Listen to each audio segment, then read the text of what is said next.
Guys, so we are live now and आज की class में मैं डिस्कस करने वाली हूँ नॉलेज लैंग्वेज एंड करिकुलम की सेकंड यूनिट, जो कि कंप्लीट यूनिट आपको इसमें मिल जाएगी। ये क्लास आपके लिए काफी यूजफुल है। वही क्वेश्चन इसमें शेयर होंगे जो सेकंड यूनिट में आपके लिए मोस्ट इंपॉर्टेंट है और जिससे क्वेश्चन बनता है। सबसे फर्स्ट आता है कि भाषा का अर्थ एवं परिभाषाएं। तो यहाँ से स्टार्ट करते हैं। भाषा वह माध्यम है जिससे धर्म, संस्कृति, विचार तथा भाव सुरक्षित रहता है और भाषा के द्वारा ही मनुष्य किसी नवीन विषय के बारे में जानकारी प्राप्त करता है। भाषा मानव को प्रकृति द्वारा प्रदत्त वस्तु नहीं है, वरन इसे मानव अपने ज्ञान और परिश्रम के द्वारा अर्जित करता है। यानी कि लैंग्वेज को हम क्या कह सकते हैं कि लैंग्वेज से हमारा एक माध्यम है, हमारा जीवन जीने का जो एक तरीका है वो हमारे लैंग्वेज से रिलेट करता है। बट ये कोई ऐसा नहीं है कि भगवान के द्वारा हमें दी जाती है, इसे हमें खुद अर्जित करना पड़ता है, खुद सीखना पड़ता है अपने नेचर के अकॉर्डिंग और अपनी मेहनत के थ्रू।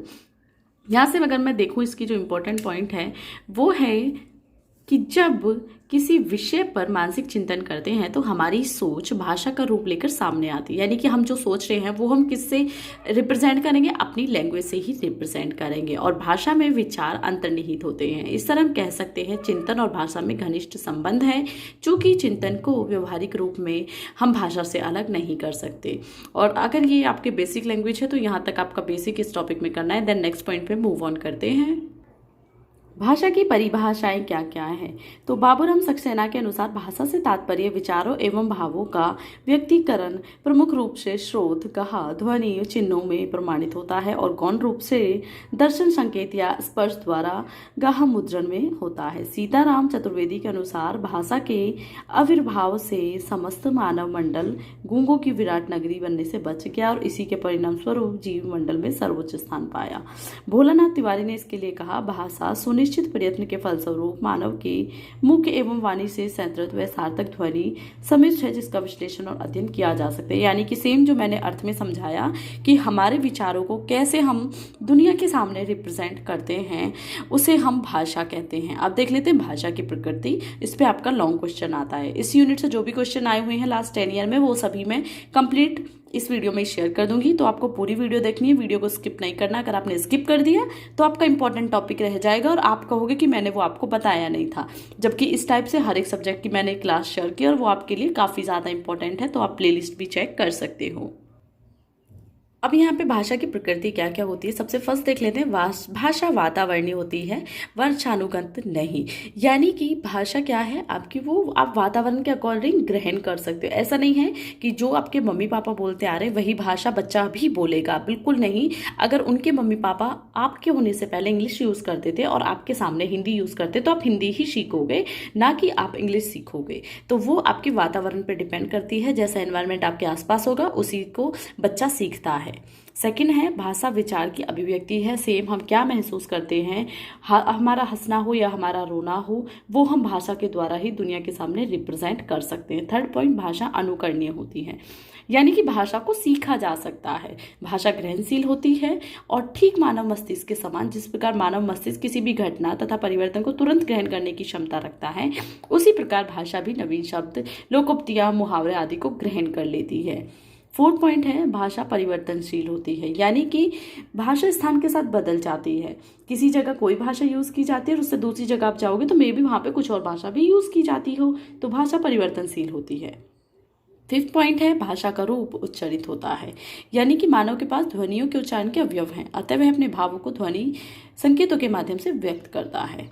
6 पॉइंट, भाषा का रूप लिखित होता है। यानी कि भाषा के विकास के साथ ही मानव ने लिपि के क्षेत्र में अनुसंधान किया और अब मनुष्य अपने विचारों को लिपि में आबद्ध करता है। 7 पॉइंट, भाषा परंपरा से संबंधित है। एक पीढ़ी अपनी भाषा का आदान प्रदान करती है, अतः भाषा परंपरागत रूप आत्मसात कर लेती है। तो यहाँ पे भाषा की प्रकृति थी, जो मैंने आपको काफ़ी इजी लैंग्वेज में समझाई है, क्योंकि ये रिविजन चल रहा है। अगर एक क्वेश्चन पर डिटेल में क्लास लेनी है तो वो भी क्लासेस अवेलेबल हैं, बट अभी एग्जाम आने वाले, तो आपके लिए क्लास देखना ज़रूर यूजफुल है।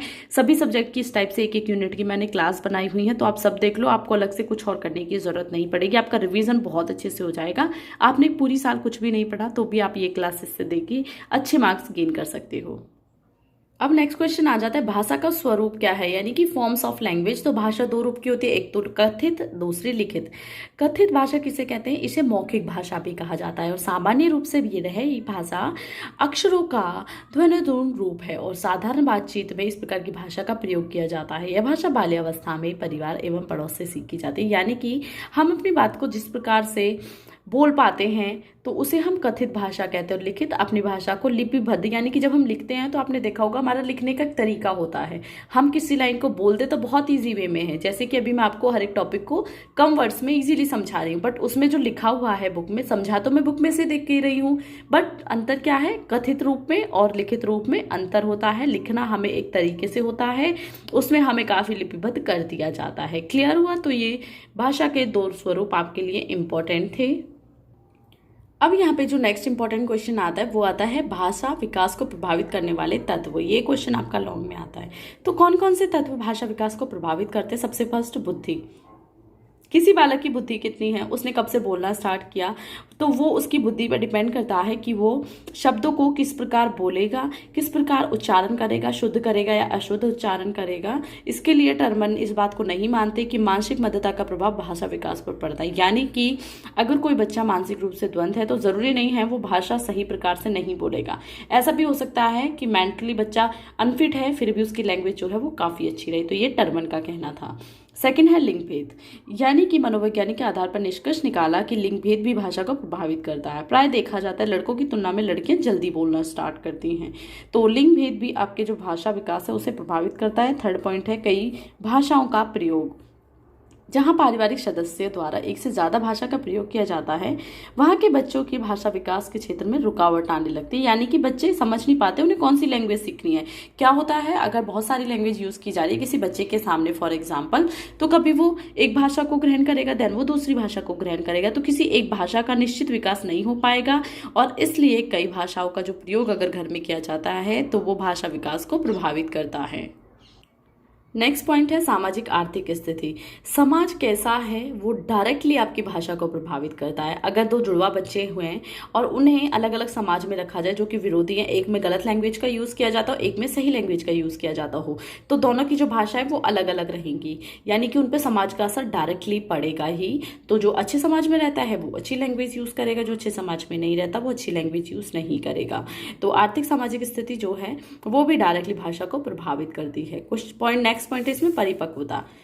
क्रियात्मक विकास की तरह भाषा विकास भी प्रारंभिक अवस्थाओं में स्नायु की परिपक्वता पर निर्भर करती है, जैसे फेफड़ा, गला, जीभ, होठ आदि वाणी केंद्र आदि को प्रभावित करते हैं। जिसके साथ साथ जैसे जैसे बच्चा बड़ा होता जाता है तो उसके कुछ वर्ड्स जो हैं वो चेंज होते चले जाते हैं। 6 पॉइंट सीखना और अनुकरण। कोई बच्चा किस टाइप से किस लैंग्वेज को सीखने की कोशिश करता है ये भी बात बालक की प्रकृति पर डिपेंड करती है, तो इसलिए ये भी आपकी लैंग्वेज स्किल को अफेक्ट करता है। जो नेक्स्ट क्वेश्चन इसमें आता है वो है भाषा कौशल के रूपों को समझाइए। ये 4 भाषा कौशलों से आप क्या समझते हैं?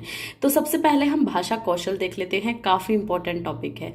भाषा ही वह माध्यम है जिसके द्वारा मनुष्य किसी व्यक्ति, विषय या परिवेश के विषय में जानने का प्रयत्न करता है। अपनी जिज्ञासा को मनुष्य लिखित या मौखिक रूप में प्राप्त उत्तर से शांत कर लेता है। लिखित रूप का प्रयोग करने के लिए है वह सुनने और बोलने की क्रिया करता है, और लिखित रूप का प्रयोग करने के लिए पढ़ने और लिखने की। दूसरे शब्दों में यह कहा जाए कि सुनते और बोलते वक्त मौखिक भाषा का प्रयोग होता है, तो वह पढ़ते लिखते समय लिखित भाषा का प्रयोग होता है।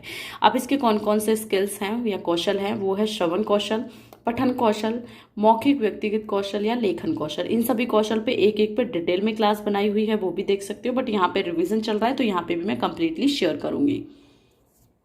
श्रवण कौशल क्या होता है, यानी कि सीखने का। भाषा सीखने का जो प्रथम तरीका है वो श्रवण ही होता है, यानी कि सुनना। अतः श्रवण कौशल ही अन्य कौशलों को विकसित करने का प्रथम आधार है। जब तक हम सुनेंगे नहीं, जब तक हम कोई और कौशल बिल्कुल भी अपने अंदर नहीं ला सकते, चाहे वो लिखना कौशल हो या वो पठन कौशल हो। जो बच्चा बचपन से सुन नहीं पाता वह बोलने में असफल रहता है, उसका ज्ञान भाषा जो है वो शून्य रहता है, और श्रवण कौशल के बाद ही उसे पढ़ने लिखने का कौशल भी विकसित होता है। परिभाषा की दृष्टि से सोचा जाए तो किसी भी व्यक्ति के द्वारा प्रयुक्त ध्वनियां, शब्दों एवं भावों को कानों के माध्यम से ग्रहण कर उसका अर्थ ग्रहण करना ही श्रवण कहलाता है। सेकंड है पठन कौशल। पढ़ने की शिक्षा के लिए वाचन व पठन दो शब्दों का प्रयोग आमतौर पर होता है। वाचन शब्द वाग धातु से बना है जिसका प्रयोग है शब्द वाणी तथा कथन अथवा लिखे हुए तथा छपे हुए शब्दों का उच्चारण करना वाचन कहलाता है, परंतु यह वाचन पर संकुचित अर्थ है। वास्तव में लिखित सामग्री को जब हम पढ़ते हैं तो उसका अर्थ ग्रहण करते हैं और इस क्रिया को हम पठन कहते हैं। पठन के प्रकार दो हैं। सबसे फर्स्ट है मौन वाचन, सेकंड है सहस्वर वाचन। आपने देखा होगा, मैं अपनी लैंग्वेज में समझाती हूँ, जब भी कुछ लिखा हुआ होता है तो जब हम उसे बोलते हैं तो उसे हम दो प्रकार से बोलते हैं। या तो हम अपने मन में बोलते हैं तो वो आपका मौन वाचन हो गया कि ये लिखा हुआ है। सेकंड है जब किसी को हम तेज आवाज के साथ बोलते हैं जिसमें हमारे होठ और हमारे जो आवाज है वो बाहर आती है, वो दिखती है, तो उसे हम सहस्वर वाचन बोलते हैं। ठीक है, नेक्स्ट है आपका कि मौखिक अभिव्यक्ति कौशल। मौखिक अभिव्यक्ति क्या होता है? समाज में मनुष्य अपने विचार और भावों का आदान प्रदान करता है। इस क्रिया के लिए भाषा के माध्यमों का प्रयोग करता है जिसमें लिखित या मौखिक कौशल हो सकते हैं, तो उसे हम मौखिक अभिव्यक्ति कौशल कहते हैं। लेखन कौशल, लिखने की जो क्रिया होती है, लिखने का जो स्वरूप होता है, यानी कि जो हमने पढ़ा उसे लिखने की जो थ्योरी है वो हमारी लेखन कौशल कहलाती है। इस टाइप से आपको अदर सब्जेक्ट की भी क्लासेस मिल जाएंगी, वो चाहे आपका बीएड फर्स्ट ईयर का हो या सेकंड ईयर का हो। सिर्फ आप मेरी ओल्ड क्लासेस चेकआउट कीजिएगा, वो मैं ऑलरेडी पब्लिश कर चुकी हूँ अदर सब्जेक्ट की क्लासेस को।